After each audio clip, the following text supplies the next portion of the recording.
Welcome to the Flip Your Script podcast. I'm Kristi Piehl. Significant life events, especially when they happen to children, often play a significant role in an adult's chosen profession. That is absolutely the case for today's guest. Phil Catudal is a celebrity fitness trainer, but before he could focus on wellness, he had to overcome illness. Phil, thanks for joining me to share your story. Thank you so much for having me. I appreciate it. And I'm very excited to be here with you today, Chris. Your story, your wellness journey, really, I mentioned it in the intro. It was your illness was cancer as a child, which is such a significant life event for people who are much, much older. But to go through that as a child, talk to us about what you remember, what that was like, and how it shaped who you are today. Absolutely. So yeah, I was born in 1988, and 1991 is when I was diagnosed with leukemia with ALL. And now, I mean, you never hear the words lucky and cancer in the same sentence, but if you get childhood leukemia, especially ALL, it's about over 90% cure right now. But when I had it, that was not the case. And so I was in the hematology oncology in the Montreal Children's Hospital, where I grew up in Montreal in Canada. And it was kind of, I mean, a huge shock to my parents. I'm the youngest of four, all the other kids totally healthy. I'm sorry, we brought him to the doctor because he was tired and sick, and he has leukemia. So kind of, flipped our entire world upside down. I do have scattered memories, and then I have the stories that I've told, but it's kind of one of those things where I'm like, well, I don't know. I wish I had the time machine to go back and observe outside my body. I certainly remember the feelings, and I remember doctors and nurses, and I remember being bald in kindergarten, and I remember chemotherapy, and I remember so many things. But yeah, at the time, I knew it was a very, very scary for me. I was treated with love and kindness and told I'm going to make it through. But now that I'm a parent, holy crap, my kids have, I mean, bronchitis, or they're coughing, or they're having a hard time breathing. I mean, they're dying, they're freaking out. And I can't imagine what my parents went through. So yeah, I mean, there's more cancer, sadly, in the rest of my family history, but that shaped the whole course. I mean, when I was 5, I could tell you about methotrexate and lumbar punctures and transfusions, and I could read my CBC and tell you about blood. And it absolutely just became a vocabulary, a lexicon to me, just the medical world and health and fitness and treasuring life, because you never know what's going to happen tomorrow. And to parent, not just with the medical knowledge, but the belief that cancer can happen to anyone and being hyper aware of wellness. Are you ever like, whoa, whoa, whoa, you're being irrational? Phil, calm down. You're being irrational. It's just a Yep. sniffly nose. It's fine. Yes. So it is this very, I mean, you can talk about Occam's razor or these different principles people appeal to. However, in our family, so for example, I had leukemia. I was deemed cured by 8. Everything, you're going to have a normal, good life. And I have since then. When I was 11, my father, who never in his whole life, not a drop of alcohol, never smoked a cigarette, we very like puritanical upbringing, diagnosed with a very, very rare lung cancer and died within the year. Oh And then gosh. my brother had testicular cancer, and my brother-in-law, who's a world famous Ironman, during COVID thought he had COVID. He, like, you can look him up. My sister's got a New York Times best-selling book about it. Everyone's like, oh, he's got COVID. Goes to this thing, in extraordinarily rare lung cancer. He's the only person to ever survive it and is running marathons again. Like, so in our family, when we see the stiffly nose, we're like, oh no, crap, because our statistics are not so good. So I do walk that fine line, because I'm like, well, I don't want to freak my kids out, but also our family's got some strange genetics in that we get all the healthy, amazing, the muscles and the fitness and the good looks or whatever. Not to knock on our door too much, but we got some good with it, but we got a lot of bad. So it is important to check yourself, and it is important to have preventative medicine. I would have been a doctor, but honest truth is, too much PTSD of being in hospitals too long. I started the pre-med thing. I'm like, nope, I'll just cry or freak out. I'm going to help people on the beginning or on the other side of it, but not the during it. Is kind of how I've shaped my career. It's such an interesting point, though, that as a 5-year-old, things that were normalized to you were not normal to your friends. Being able to read medical charts and navigating even a hospital without probably much fear at that age, it was a place you went to a lot. And then having the the difficult outcome with your family members and your dad and the sorrow, and it certainly would shape absolutely the way you think. I find it fascinating that you chose to go into wellness as opposed to like accounting or something way, way outside of the realm of any of that, because you have seen the good and you've seen the very worst of outcomes, and you chose health and wellness. At what point you talked about, the pre-med, you decided like that's a little too much, but have you struggled with staying in the career that you're in, knowing all that you know? I mean, yeah, so that's a good question. So two things. One, to bring it back, because I am not a psychologist, but that childhood, it'll get you. And I got to use the Make-A-Wish Foundation when I was a kid. And at the time, it was glorious. Now I'm like, oh, they must have really thought things were bad for me because you don't just get that handed out. And so we joke about that now. And I wished like for an elephant and all these things, of course, they would not give me. I ended up with a very beautiful wish and it all worked out. But no, I mean, it's the calling that I can't escape. So I went to my undergrad in international relations and political science, and I have a master's degree in business administration. I have been a personal trainer since I legally could be at 18. So that's 17 years of my life, half of my life now. And when I was a teenager, I was trying to be buff and work out because that's what my big brother did. And we're like, well, we got to be like dad was. And he was a buff bodybuilder. And we thought that's what you did, and to be manly and Arnold Schwarzenegger, and kind of like didn't have a father figure anymore. And also we knew loosely that we had some bad stuff on our side. So the best thing we could do is be healthy. So it kind of became a job where I knew the most about fitness, even as a teenager. And I was helping my mom's friends, or in Canada, we couldn't get protein powder back then. So I would order it to New York and drive across the border. And I would joke I would smuggle in all my protein. So it was something I did out of passion. But I thought, well, how am I going to make a career? I didn't really think about it until every job I had. I was always personal training on the side because I loved it and it was easy money. But I was like, well, that's not like a career. I didn't see it as something glamorous or that could pay for the bills or the life for the family I wanted. And so it was kind of just there. And then after my graduate degree, I worked 3 weeks in corporate world. I'm like, I hate this. And I cannot do this. And I know what I'm good at and I know what I love. And if I just double down and go all in, like this has got to work out. And it has. So I've never doubted it. I've never second guessed it. But there are times when I burn out myself. I'll train 10 clients in a day, talk to 20 people around the world. And when it comes to my own workout, I'm like, oh, I can't do one more thing, man. Like I'll go weeks where I'm not eating so well or training so well. And then I'll have to remind myself, oh, like you gotta practice what you preach, buddy. And I'm in a really good phase now, but I've done this since I was 14. So 20 years of just straight fitness. My personal battle has gone up and down, but the career path, no, I've shifted. I don't do Hollywood movie stars anymore. Now I'm very much in different demographics. So I've definitely shifted that to stay fresh, but it's a great question. But yeah, anytime I try to quit, life pulls me back and makes it very clear that this is what I do. And now you're all in. All in. Yeah, it's been a solid decade to where it's only just grown and grown and grown. And now I'm like, okay, yeah, it took me committing to doing only this and not part timing it to where I was like, no, I can make this successful. There are people who build empires on fitness.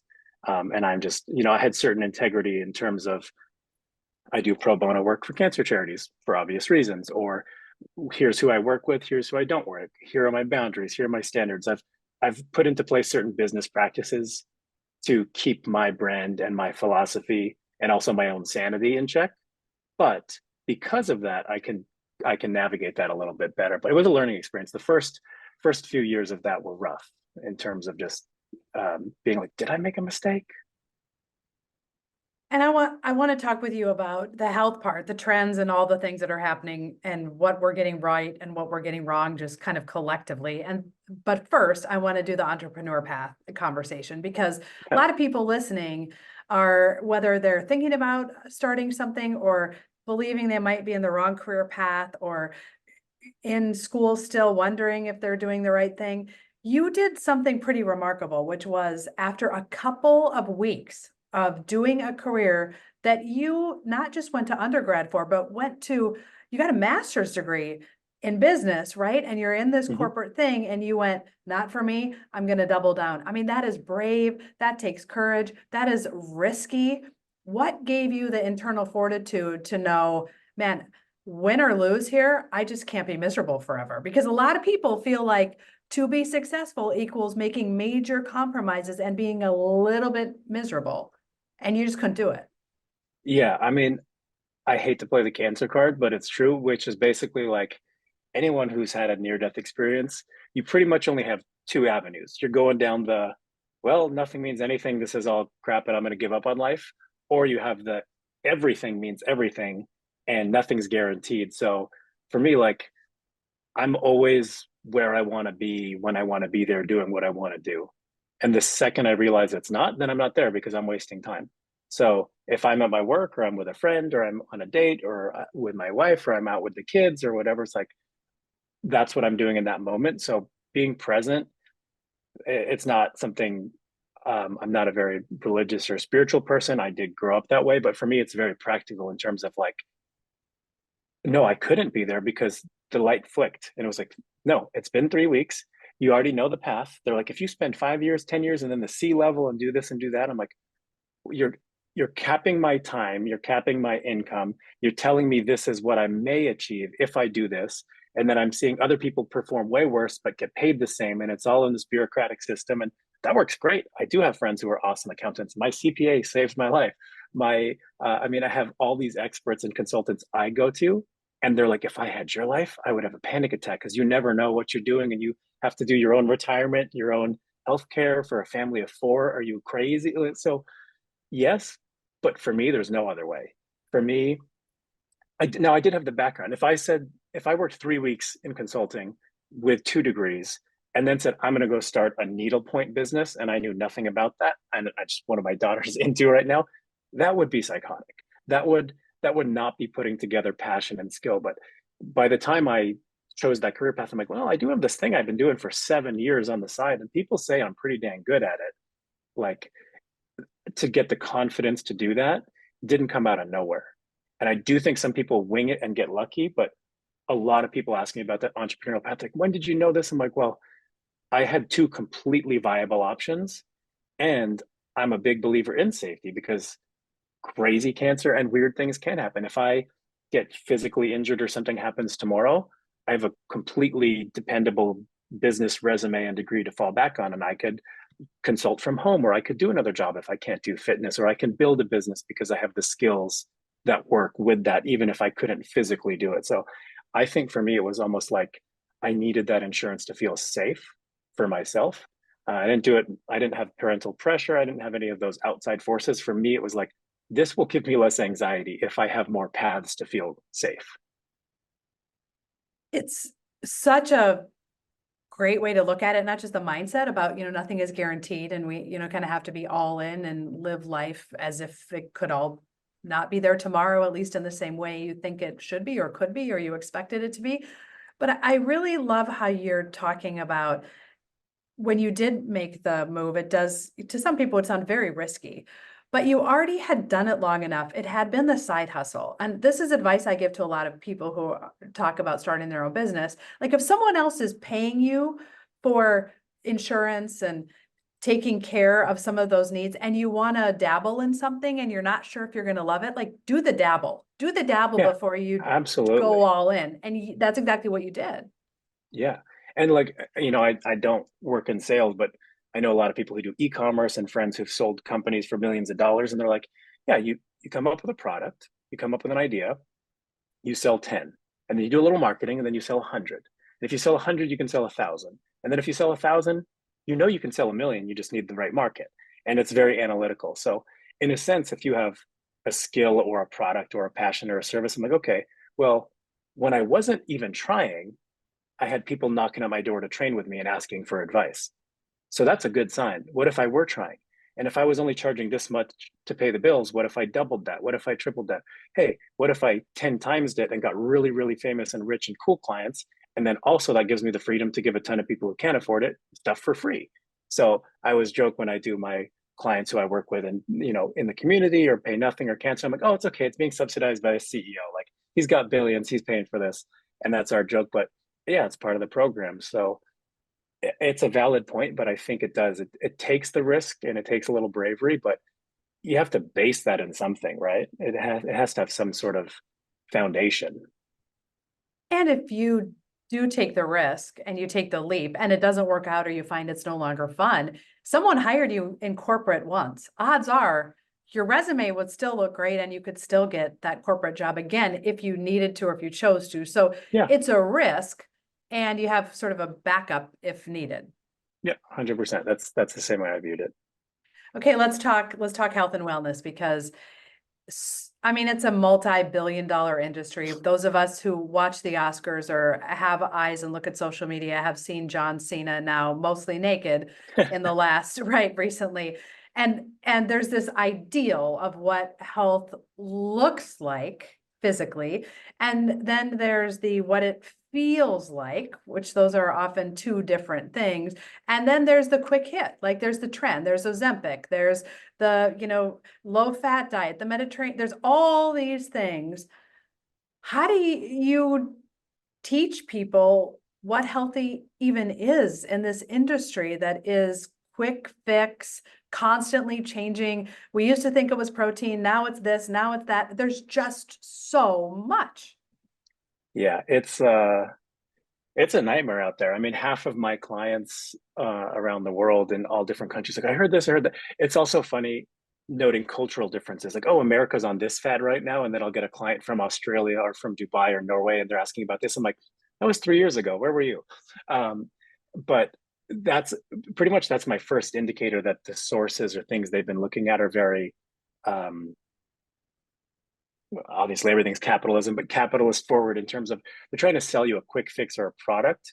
I try to sell people a philosophy, a way of life. So it's possible if you take XYZ product, you will get these crazy results in 3 months. But will it stick? Will you learn habits? Will there be things? I can make an excellent case for why many people should take Ozempic or Mounjaro or all those things if they're obese, if they have diabetes, if they have certain endocrine or other dysfunctions.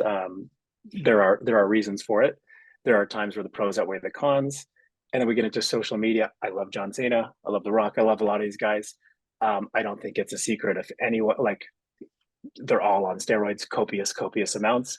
The only difference is it's called steroids if you ask your buddy at the gym, and if you ask your doctor, it's TRT or anti-aging, or they have a fancy version and you get a legit prescription. I think it bothers me because I understand from a legal perspective and an endorsement perspective why they aren't honest about these things. I unfortunately think it puts in all these teenagers on TikTok and all these things like, if I just work out hard and I do this, I'm gonna look like that. Buddy, you will never look like that. You will never look like that without crazy chemical enhancements. And I've trained bodybuilders and I know how that stuff works and I know the blood. So health is one thing. Health is your blood pressure, is your heart rate, is your sleep, there's blood indicators. There's really good tests to look at. There's performance, your VO2 max. So we can look, is someone healthy? Some of the best looking people I've ever seen don't have the greatest blood work. They'll have the same blood work for chemical reasons as someone who's really out of shape, but they look amazing. So health is such a strange word. And then we conflate it with, well, what about performance? And what about aesthetics? So it's a very book by the cover situation where judging it doesn't always get you there. But sometimes there are certain things. If you're way under eating or, severely underweight and eating disorders, that's anorexia is the most deadly of all mental illness. And then you look at bigorexia or body dysmorphia, and then these addictions to these compounds, or the epidemic with Ozempic for people who only need to lose 10 pounds, and then they mess their cortisol and their endocrine system. So, I mean, that's a huge topic. I wish I had an answer. As a dad of 4 kids, I got 2 teenage daughters. I'm just kind of like, oh my gosh. And like, I'm a huge preacher of balance. So I don't do keto diets with anybody. I do believe in tracking calories and macros if you have a specific goal. If you don't have a specific goal, then we don't need to do that. Here's some general tips: fiber, protein. Here's targets to hit. Here's what a food plate should look like. So my coaching varies on the individual. If you have a specific weight and size and goal you have to hit, then we have to do that to get there. It's a scientific method. If you want intuitive eating, you want this, we take that approach. So I will train clients and give them nutrition and workout plans vastly different. And they're like, wow, they're nothing like. I'm like, well, yeah, you different bodies, different backgrounds, different goals. I would hope they'd be different. If you're getting the same plan for every client, that's the mark of a terrible coach or trainer. So, I mean, yeah, what does healthy mean to you? I have clients, and I'll get back to you. It's a long-winded answer, but what I do on my intake form, I'll say, what's your priorities? List them 1 to 3. Is it health and longevity? Is it performance and aesthetics? Or is it something else? Other, what is it? People who want to maximize longevity and live the longest, that's going to be a lower protein diet, and it's going to be more cardio focused, et cetera, et cetera. Somebody who wants a bigger health span, so they're like, I'd rather live to 92, but kick butt the whole time, have good muscles, look strong or whatever, rather than live to 95, but between 80 and 95, I'm frail and old, right? So it's about the balance. One will make you live longer, but will you live better? What's your ultimate goal? Or will you sacrifice possibly a few years of life, but take some chemicals that make you look awesome? And you see those 70-year-olds walking around, you're like, what are you taking? Well, you're taking testosterone and growth hormone, and you're on anti-aging. Might give you more cancer or heart attack, but you're going to feel awesome. And if you consciously make that choice and you do it with a doctor, that's a life choice. I'm okay with that. I just don't like when people lie or they're hypocrites or they're like, I'm just taking this protein and they're doing all these other things. It's like, that's the part that bothers me. So it's this Yeah, authentic view be of health. authentic. Yeah. And if you have a different goal than someone preaching there, you can't do this is like, what if I don't want to live to 110? What if I want to live and look like this awesome and jump off cliffs and do risky things? Like, that's fine. As long as you're clear with your intention and you have integrity, that doesn't bother me. So when you're working with clients, you're really customizing it and you're starting with what their goals are. What do you think that the masses get wrong? Like if you could fix one thing that most people believe that is complete fallacy or completely damaging, what would it be? Okay.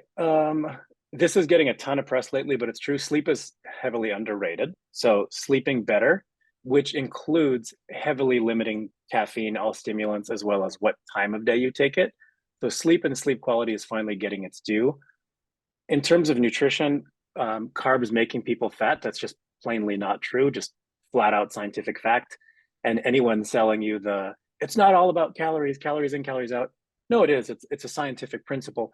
Now, inside your body, some person's body might absorb 82 calories and someone's 91 because the microbiome, and they're trying to get you on all these small little details, but that's like 2% of the equation.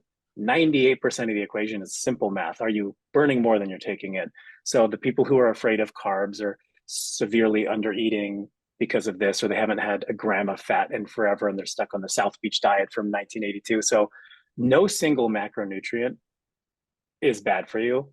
That's probably the biggest one. People who are deathly afraid of carbs or protein or fat, or only one. The carnivore diet's huge. And then hardcore plant-based, like don't ever touch anything. Like any extreme camp, pretty much in anything is usually a red flag for me, whether it's in ideology or in food or political or whatever. It's like, if you don't realize that there's a whole spectrum of people, and also if two people followed the exact same diet and the exact same workout plan, they may have wildly different results. The rate at which people put on muscle and put on body fat or lose it, or how they lose it, or where they lose it, all of that varies person to person. And so thinking that there is one size fits all is not true. But the general principle, yeah, don't demonize any nutrient. And there are no shortcuts. All the shortcuts have a price. It's the daily discipline, staying on track, following a path, and you can have a bad day, but you can't have 30 in a row and expect to Yeah. be fine. Yeah, 100%.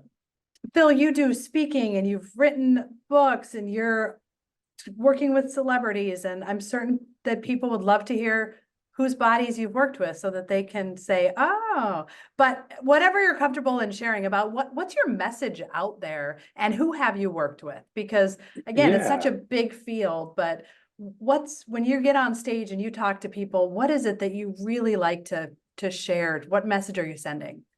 Totally. So one of the ones that I mean, certain people have NDAs, but one of the ones I'm really proud of, she's an actress, Sarah Shahi, and she was in that huge Netflix show called Sex Life. Very provocative, a lot of nudity. Not everybody watched it, but it actually was the number one show in like 85 countries, including a ton of countries that were probably like, wait, what? You watched that? Very religious countries. Um, but I was really proud of her because there's this Hollywood stigma that like women at 40, you're toast, you're over, and her career has blown up since that show, and she has fully natural body and worked really hard, and no, not to knock against anything, but like no surgery, no anything, and just was like, I'm going to be proud of what I look like at 40. And she's had 3 kids including twins at home, natural birth, just like this woman is superwoman. And so she like put it on the map that you can have a natural body and work hard, and it looks really good, but it's not perfect, but but she gave so much confidence. Also, she's 100% Persian, so to Persian women, and to be a role model, and to be like, no, I'm blasting off. And then since then, and then she did a DC movie and did that. So Sarah's awesome, and just like as a person and as a mom and as a woman, who she's 5'1" and 98 pounds soaking wet, but she's just like a fierce. And then to show that she was squatting 120 pounds and she was deadlifting 150 pounds, like it doesn't make you buff and clunky. And like she dispelled with her image so many myths. I'm like, she's my poster girl for this is what strong looks like. And it's ripped and sexy and skinny and over 40 and natural, and with, you know, just man, she's awesome and beautiful and a good person. And then her co-parent and ex-husband and good guy, Steve Howie, he was Kev on Shameless forever. And that went really well too, because on the first few seasons of the show, he's a big dude, but he was like kind of chubby and beer belly and out of shape. And by the last 3 seasons, he was just, I mean, shredded, six-pack. They kind of put him shirtless wherever they could, and he went on from that. And he was in Reba forever. Steve's been on forever. So they were the biggest in terms of like really crazy body transformations. And then different people, like I don't get starstruck much, and I would see all different celebrities. I've worked with many. I worked with Van Jones, like the political commentator and CNN guy forever, and just a good dude. And he's just like, I want to be healthy and live a long life. And he was like, I'm a super academic nerd. I did not get the strength football gene, and we turned him into the strongest dude. And he's firmly in his 50s now, and just incredible what he's done. And it's just a testament. It's never too late. He started at 49. Now I think he's pushing 55, and he's strong. He's in good shape. He's good. So they're good. Some people from Modern Family, some Stranger Things cast right now. So, you know, a little here, there. I would say my niche is very much people close-ish to me in either age or situation. So like 30 to 50, have kids, busy professional, like, oh, like you somehow figured out how to be busy and have kids and look good. How do I do that? That's kind of the people I work with. So parents, professionals, whether they're a lot of doctors, lawyers, but the celebrity stuff is fun. But it's funny because I'll get them for a role, or I'll get them for something, and we'll work really hard for 3 months, but then they'll go and film the thing for 6 months. So I actually don't, it's not really that much of a source of income, or it's not really my whole career, because most of the time they're gone. They're not actually with me. I've had opportunities where like, oh, you could come train on set, or I could tour with this musician, but I said no every time for a few reasons. First and foremost, my family. And the second one is, well, as cool as you are, I'm not going to ditch the 20 clients that I have rapport and years of history with just to go tour this big name on tour. So I've never done that. I think it would be cool sometime, but I think that ship has sailed for me. But what did we say earlier, Phil? You got to live life like you might not have tomorrow. So I bet someday you're out there. I bet someday your kids are grown and you're like doing the Yeah. Give me a thing, few more right? years when Yep. they're left the house. They're like, what are you doing? Oh, I'm in Australia. I'm on tour with so and so. Yeah, I got a Right. bucket list. I do. You're right. You'll do it. You'll do it. Just give me Uh, another decade. That's the next phase. See, there we go. You heard it here first, folks. And if you're, you know, a rock star who wants to be with kids, who wants to be out there in about 10 years, Phil's your guy. Get him now. Yeah. And then you know that in 10 years, he'll go with you.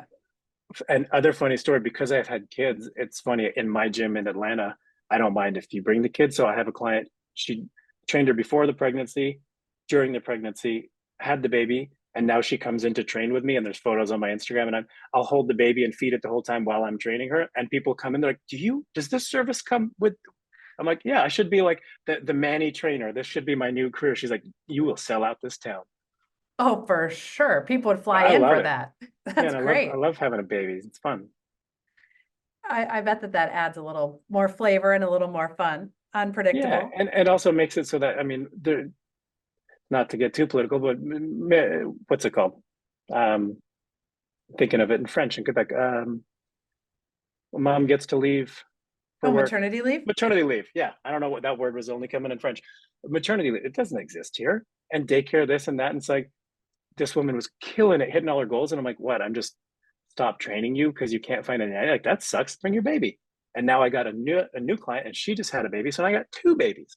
And it's like that's not a barrier to entry. I think that there should be so much more access to that for women or anyone with children, parents, whoever wants to bring that. It's unfortunate we don't value that more. And what's awesome about that is the parent is likely working out so that they can have a longer, better quality life for their ongoing family, legacy, grandchildren, great grandchildren. And it's such Yeah, a physical reminder of like, oh yeah, I'm doing it yeah. for this. Yeah, I look good, but I'm really Hmm. doing it so that I can be water skiing with this kid when they're Oh, 100%. 35. That reminded me of another good Hollywood story. So everyone's seen Succession now. So the older brother, who he was Cameron and Ferris Bueller, Alan Ruck, but he's been in Oh, everything. I train him and his wife. Well, I did in LA, and they're very good friends. But Alan was married, had a whole family. They grew up, was divorced, married Mireille. She's a very successful Tony Award winning and actress as well. Just some of the greatest human beings on the earth. But then they had kids, and he was older. And he comes to me, he's like, buddy, I did this 20 years ago. I know how much work this takes. We got to get me in shape because I don't want anyone thinking I'm the grandpa and not the dad. And it's that's such a so, and he, motivation. I mean, the guy's in better shape than people in their 30s, and he's not in his 30s. So, yeah, you can always do it, and you can always put in the work. At the end of the day, yeah, his quality of life and his presence for his family and him being the dad he wants to be, he achieved that goal, and it's very fulfilling to be part of things like that. It's more meaningful doing that than looking good on the screen to me. Yeah, all about the why, right? Which is sort of how we, Mm-hmm. started is your why and what you're doing and how Yeah. health and wellness became so important to you, which is a great place to ask you the last question. What is there a quote or a lyric or a mantra or something that you'd like to share with us as you've, flipped your script from illness to wellness and continue to help other people flip their script as well? Yeah. So my dad, he passed away from that crazy cancer when I was 11, but he said life is all about balance. And you hear that and you hear it cliche, and we would even joke him about his New Balance shoes, and that's the ultimate dad shoe. But I'll tell you what, that man, he he wrote each of us and my mom a letter before he passed away. One of the weird benefits of terminal cancer is you're going. And so he's like, you know what? He's like, I can firmly say I don't have a single regret in my life. He's like, I took every opportunity, I did this. And he's like, everything's about balance. He would make sure to make time for silly things or to be like, you can not get an A grade or like make a joke to like pay us to swear to say a swear word so we wouldn't get a perfection complex. He's like, you're gonna be okay. You're not gonna spontaneously combust, but then also like to work really hard and then to know how to also enjoy life. And then he would be like, no, go to school every day and wouldn't give us days off, and then randomly would pick us up one day. We're going fishing, like just all about like reminding yourself that getting stuck in anything, even if it's something you love, even a passion, even being dedicated to a craft, even having a goal or hitting that perfect body, whatever the thing is, that you can have everything, but you can't have it all at the same time. So it's all a balance. And he would say this, like, you can have everything. You can have the dream job and the dream family and do this. But if you're trying to hold them all up at the same time, something's going to drop. You got to know there's a time for this. And when you're with your family, you're there. And when you're here, you're here. And, what's that? I guess we could put his words and be where your feet are. But that's for him. And that's what I try to remember every day is balance and everything. Your diet, in your training, in your philosophy, in how you treat yourself, others. There's a time to be hardcore and there's a time to be kind.